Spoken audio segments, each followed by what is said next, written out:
They bickered about how things got so wrong. And one of the disputes was whether there was this late in the campaign shift of support to Reagan from Carter or not.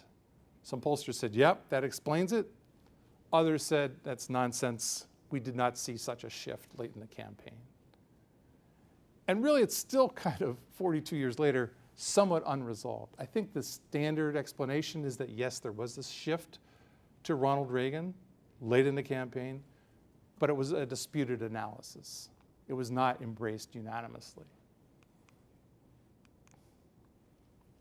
It inspired editorial cartoonists, too.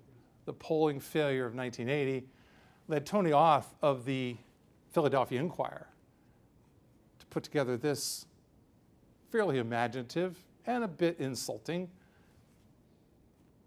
editorial cartoon for the Philadelphia Inquirer. The notion that pollsters were somewhat akin to sorcerers making all kinds of a witch's brew, if you will, resonated and found expression many years later. In 2004, a commentator on the Fox News program Newswatch named Jim Pinkerton said on that program that polls are as accurate and precise as human nature, which is to say they are not accurate and they are not precise. This practice, he said, is witchcraft.